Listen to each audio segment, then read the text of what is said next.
Hello everybody, Ian Robson here with a fishing experiment. Today we have another unboxing from Mystery Tackle Box.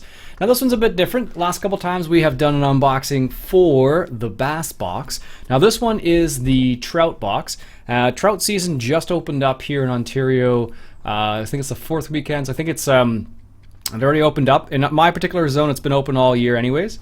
But let's go ahead and unbox this and see what we have on the inside. I'm kind of excited about this one actually. The bass ones, I've seen a lot of unboxings for the bass ones, but not as many for the trout ones. So this is why I'm kind of excited. I think the only one I've seen so far for the trout one has been Leo Shang from Extreme Affiliate Fishing. He's the one that I've seen who has done one for trout that I know of. All right, so first things first, we have krill baits, floating trout bait, not for human consumption. Catch bigger trout, it says. There you go.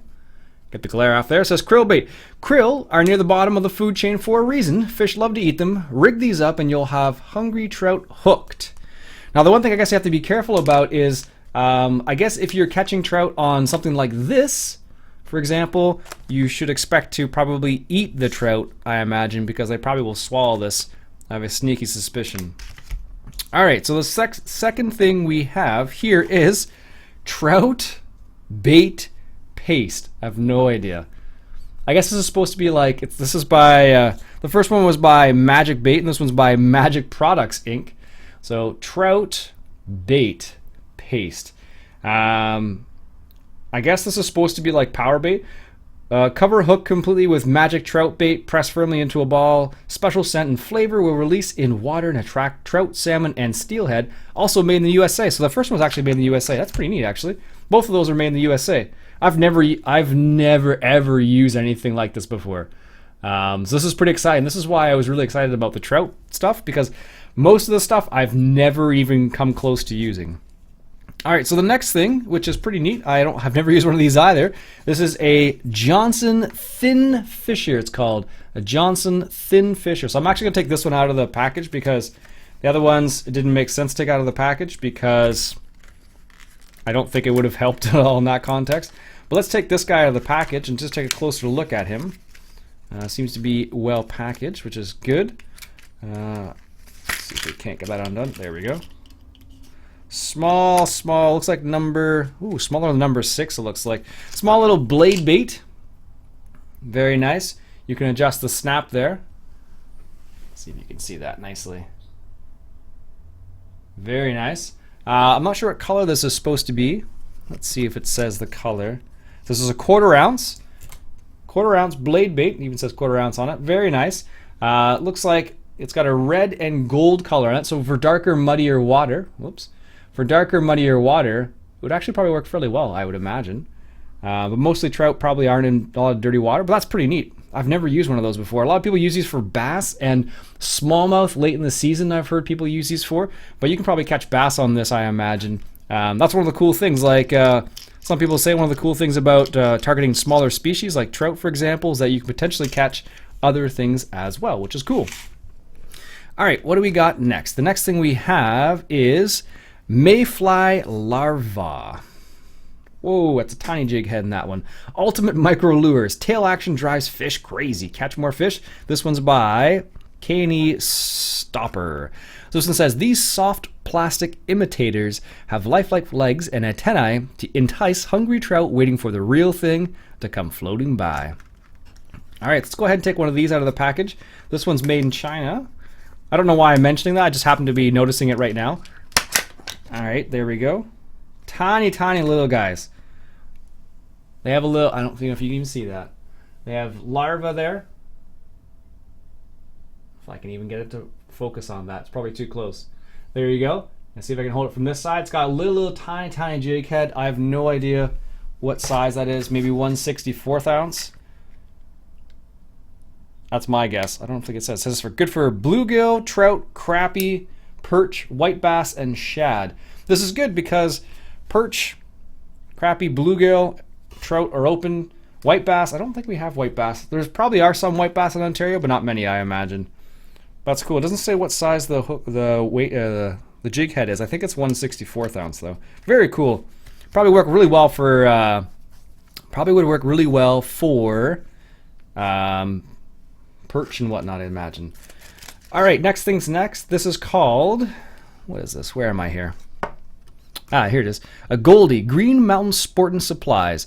A bite-sized hook behind 8 inches of line, rig up on a swivel, and invite fish to lunch with their enticing, flashy combination. Ooh. Again, another small hook. I don't know what size the hook that is. It doesn't say. No. Handcrafted with Vermont pride. Another thing made in the USA. That's really neat. I don't know if Mr. Tackle Box tries to do that or not, but I think that's something that they try to attempt to do. See if I can get one, not both. Let go. There we go. So again, this will probably work for lots of different species, I imagine. Trout tend to be pretty finicky, so there you have it. There. So it's got a gold hook, gold blade. Pretty nice little thing. And I guess you could put, I guess technically you could put one of those larvae on there or something if you really wanted to. That is pretty cool, actually. Very neat. So one of the things behind the fishing experiment is the fact that I'm not an expert in fishing, not by a long shot. That's why I named it the fishing experiment, because a lot of it is experimentation and trying out different things. Because a lot, like for example, even though trout have been around in Ontario for a coon's age now, I have never actually targeted trout because they are not bass, I guess, and I've always targeted bass and never trout for whatever reason. So this is kind of the cool thing about it.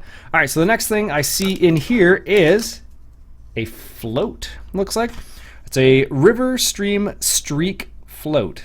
I have no idea what a streak float is. Rig these highly buoyant floats to suspend your bait right where the trout are hiding, and then watch it dip with a bite. Very cool. I'm gonna take this out of the package. I don't think. I guess your line goes straight through the center. No, it doesn't. I've never used this style of float before, so I really have no idea. I wish it would have come with instructions, actually. That probably would have helped me. Let's see if we can't figure it out real quick. I've never used this style of float before. I'm honestly gonna have to look this up. So there's the float. Okay, it looks like you put your line. Okay. Yeah, you put your line through right at the bottom there. I don't know if you can see it, but that's a little tiny little float. I don't think you can see that. There we go. There you go. Carlisle. Number 3, 5 grams. So, again, that is pretty neat. So I guess the other two things that are in that little package are supposed to be bobber stops, I guess, or not, I guess bobber stops. I'll have to look that one up, actually, because I'm not sure how to use that. I know the idea, and I think that's what those are supposed to be, but all right. Okay, so last but not least, Raw Outdoors. Oh, that came out really easily. Holy smokes. Raw Outdoors. This is a perfect swimming action with irresistible pattern. This small profile jerkbait is equipped with trout-sized hooks. I've never seen a jerkbait this small. Look at that.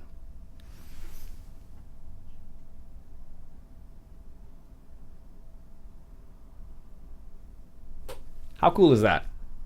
Looks like a little bluegill pattern, maybe a little minnow pattern. Very neat. Tiny, tiny little hooks. Maybe number. Oh, they're super sharp too. Holy smokes. Maybe a number 4, number 8, maybe 6, 8, 6, 7, 8, somewhere in there. Nice little jerkbait. That is neat. I've never seen a jerkbait that small.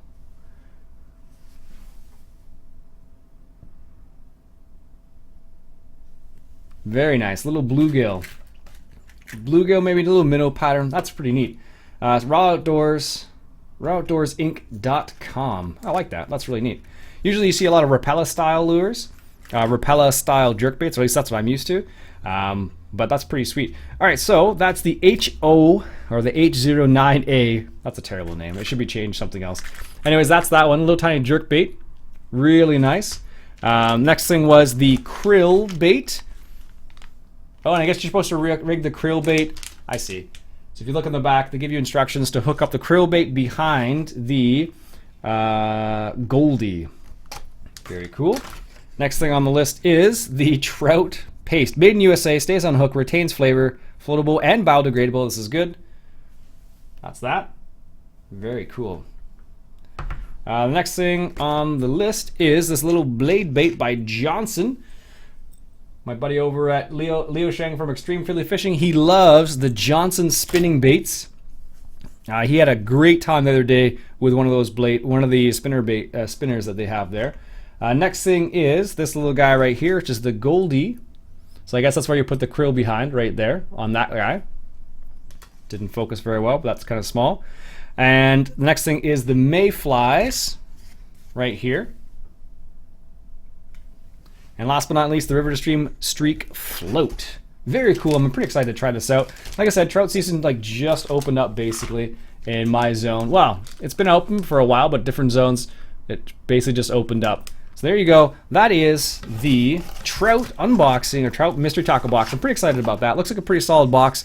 One of the things that was one of the concerns about the trout boxes was the fact that the hooks sizes on some of the previous boxes were a little bit too big. Luckily, it looks like these are all sized appropriately for trout, which is awesome. Again, I haven't tried trout very much, but according to what I know, trout need smaller lures because they are smaller lures, but also smaller hooks. They're not bass, right? So, anyways, of course, Dibble Digest. I'm going to read this, see what they have in there this month, and of course, you got your scratch and your sticker. This month I only got one sticker. Last month I think I got like 12 stickers. It was ridiculous. Anyways, folks, that's it for me for today with the fishing experiment. We'll see what we can't do with some of these baits. Maybe we'll get some of that on video for you guys. I hope you enjoyed. If you did, why don't you go ahead and hit that subscribe button. I really appreciate that. My name's Ian Robson.